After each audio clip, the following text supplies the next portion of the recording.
Hello guys, Word Tips here and welcome to another video. So, the Pelagios posts coming, the Furious Torrent, I think it's called, is coming soon in like 2 days. And I think we should prepare. I think I should have made this video a couple of days ago, but I was pretty busy with some exams, so sorry about that, guys.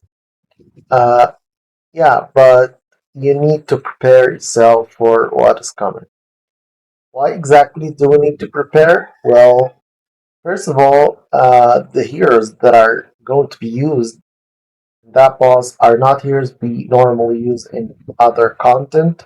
So you need first to level them up, try to post both the crystals and scale them up as much as you can. Um, And even if you don't have them, try to summon a little bit in order to get them. We have the 1+1 event going like, yeah, in 2 days. Like, yeah, you can definitely go for this just for the possibility that you get the heroes that you want. Okay, so let's just review the boss and see what skills does he has. So the Furious Tard, no good. Okay. So the Furies Torrent periodically marshals an army of light armored airborne monsters to surround and protect him. The Furies Torrent summons Tridents to protect himself, which can deal massive damage to him once they are destroyed. The Furies Torrent releases Annihilating Surge periodically, absorbing existing Tridents to deal damage to all heroes. So, yeah, these Tridents need to be destroyed as soon as possible, which are protected by these airborne mobs, essentially. The damage dealt is based on the number of tridents absorbed. If the Furious Torrent absorbs more than 10 tridents, all heroes will be instantly killed. So, you gotta destroy them before 10. Okay, that's some random number. Okay. The Furious Torrent gradually increases attributes, especially magic resistance, of the monsters he summons each time. Boss rush, boss rush enhancement allied heroes increase their attack speed greatly. So attack speed is not gonna be like your main issue here. You don't need to focus on attack speed. It's going to be increased anyways. So yeah, you should hammer the attack bonus crit damage. Okay, so all these are his skills. Salt Water Regen. The Fury's Torrent summons tridents around him. Once the trident are destroyed, Mary will wield the tridents to attack the Fury's Torrent and deal massive damage to him. In his initial form, the Fury's Torrent summons 3 tridents each time. In the boss rush phase, the Fury's Torrent can revive and summon 2 extra tridents each time, up to 11 tridents. So he is ramping that up to 11 tridents. Yeah, okay. That's going to be tough. Annihilating Surge. The Furious Torrent wields the power of the ocean to absorb his tridents to deal high damage to all heroes. The more tridents absorbed, the higher the damage dealt. If the Furious Torrent absorbs more than 10 tridents, all yeah, they are essentially repeating what's up there. Yeah, but these are like the trident passive, which there are going to be tridents. You need to destroy them real quick. If you don't, he absorbs them. If he absorbs more than 10, he instantly kills you. Got it. Pelagic Swarm. Yeah, that's where he summons the circle. Only by eliminating outer circle monster can he attack the inner circle monsters. Okay, so there are circles with them. Okay. The Furious Tarn will also summon some bonus monster by killing them with which here's orders to restore certain HP and rage in the boss rush phase. Kill monster grants certain points. Okay. King's Grace. The Furious Turn gradually increase the attributes, especially magic resistance of monsters he summons each time. I don't know why they put this. Like this one eliminates the possibility of using Pelagios as an AoE marksman. That's the only use I see for it. Like, did they think if they leave the magic resistance, Pelagios is going to be like OP? Okay, he's a very good hero, ancient exclusive. He should be. He should have like his place to shine. Another one could be Ajax. They just don't want anybody to use Ajax. He was going to shine hell for this. Why the fuck did they just do that? It does not make any sense to me whatsoever. Okay, so that's pretty much the skills. So based on the skills and based on the videos that I watched, uh, uh, I'm pretty sure the comp is going to be like this. Of course, if you have Aracha, she is like absolutely perfect for this because there are going to be a lot of range in this. So the maximum amount of range gives you extra damage up to like what is it? 50%? Yeah, 5 to 50%. So your bonus Lord skill is just insane for this. So if you have Aracha, just go for it. If you have Lunaria, she can still work, but I don't think she is enough. I don't know if you can even pick out Lunaria altogether and try to run without a Piercer Lord. That remains to be decided. But the main idea here, Aracha is OP. Ivoire, who is going to have a banner on the 18th of May, is going to be like the best unit for this. But he's not even still in the game yet, so up to now, Aracha is a must. And we had Aracha banner like a couple of weeks ago, so many people have Aracha now, so it's okay. Aracha, Silas is going to be huge for this because he can deal damage to the boss when there are no like uh, mobs outside. So you try to clear the multiple airborne units on the outside of the boss, protecting him.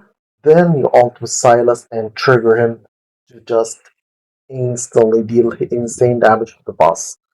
It's similar to the Lord of the Sticks, where you just wait for the shield and ult with Silas to get insane amount of damage. I think he also has vulnerability. I think, if I'm not mistaken, their vulnerability should be like there somehow. Okay. So now it's AoE marksman heavy. What AoE marksman we have? We have Hatsut. She's the best AoE marksman, but she's not a piercer, which is disappointing for this. If she was a piercer, this would have been like pretty easy for her, but she's not. So yeah, Hatsut can be used actually. I've seen her in a couple of the top teams on the foreigner server, so Hatsut is viable in this. Razak is actually also really good. I've invested a couple of crystals in him, and I can manage to get his ult. Bit his passive, like yeah, he's really good in this. His A1 is actually also really good. For every kill, full hunting duration is increased. Where he does Jigabit to Soulfish, where he increases his attack. So it's a cycle of increasing killing and increasing killing because he's AoE. So the more he kills, the more he gains damage, the more he kills. It's like a vicious cycle of killing. So his A1 is actually really good. The rest, I don't know. Like, these are like meh. But big one is A1. The other one that is huge for this is also next. I think I put a couple of crystals into her. I think I need a little bit more. I need 2 or 3 more into her for alt, but they landed in the other one, so I don't know. It, it was pretty disappointing, but okay. Next is huge. Next is huge for this. Her alt deals insane AoE damage. insane. Uh, and there are bombs and radius involved with increased AoE damage based on the dagger. If he returns, it's really really good. So her A1, I don't know. I don't know. So I don't think it's going to be like good for this because the you want to ult with her just to clear the mobs when they come. So extra duration, I don't know. Where's the best one? Yeah, that's it. A3 Nyx is huge, guys, because she restored rage when killing enemies, which is the whole idea of this boss. So A3 Nyx is huge. She's just like permanent ult in this stage. E3 Nyx is just huge. And then who else can be used? I think Kai might be used. I don't know if he's going to be good, but he might. I did not see anyone using him like doing insane damage, but he could be used instead of Maul. Whereas Maul, yeah, Maul is just proven to be good in almost every marksman content. Mainly because of his like this passive, the defense reduction. His defense reduction is really huge, guys. If he inflicts defense reduction on the boss, that's huge for Silas for Silas when he's trying to nuke down the boss. Insane. So his AoE damage is actually solid and legit. He has to be maxed out skill, maxed awakening. It's A5 is not important, but yeah, the penetration part is really good actually. And the slows also comes in handy in certain parts. So Maul is going to be really good. He is replaceable with Kai. I think that remains to be determined which one is better. But the staples are going to be Aracha, Silas, Hatchet, Razak, and Nyx. I think that's 6 years already, right? One, two, three, four, no, five. Five is next. Okay, the sixth one is yet to be determined. Whether you are going to put Kai or Maul, or you are going to go with the Dolores strat, where you put Dolores instead of one of these AA marks in. That remains to be determined. You know, guys, who else is going to shine for this? Um, the Sarga guys. The Sargak is just going to be huge.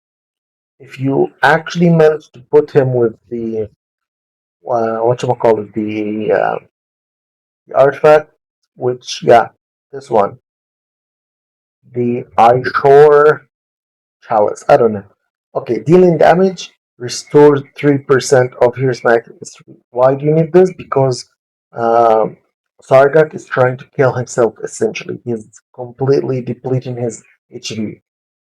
So he might die. So to overcome this, you need the this artifact, and I think is going to be really good. He's a Silas replacement. If you don't have Silas, it can absolutely replace Silas. But yeah, he's going to be good. So Aracha, absence trash. Don't even think about him. Oh, okay, I even forgot. There are no uh, ground units that can replace. That's why you can't even place Aracha. You're just taking her for her Lord form. So Aracha, Silas, next. Sardak is useful. Hex is unusable. Pelagios is also unusable, but if you have a really, really cracked out Pelagios like A3, Pelagios, or A5 with maxed out skills, yeah, you can definitely try him. Razak is good. Theowen and Brienne, I don't think they are going to shine for this because they kind of have a low attack. low attack base stat, which cannot be go higher. Uh, that's really gonna cut it because the boss increases the defense of the monsters periodically. That's why I don't think any epic hero can shine for this. Yeah, I think uh, that was it. As for the artifact, Silas is also going to benefit from the Spirit Siphon. I don't think his exclusive is going to be good because he's going to kill multiple enemies anyway, so I don't think it's good. As for Silas, as for the AoE marksman, Sharp Shooter Crest is actually huge for this. They are just made for this. I unfortunately I don't have multiple copies, but yeah, Sharpshooter Crest, it is just crazy good for this. But you have to place them away from the enemies because it it has a requirement of no enemies within one tile. So you just gotta take care of that. Bloodborne Signet is also useful because you don't need HP anyways, so crit damage is very useful. Hatsuit is actually gonna benefit a lot from Idril Gaze because of the ignore defense. It's really good for her. What else can be used? Yeah, the exclusive one for next. I got it actually. So I got the exclusive artifact for next, which increases her AoE damage and gains her penetration during ultimate. This is actually very, very good artifact, guys. Very, very good artifact for next. So yeah, I guess that was it, guys. I hope you enjoyed the video and prepare for your Murder Codex. Thanks.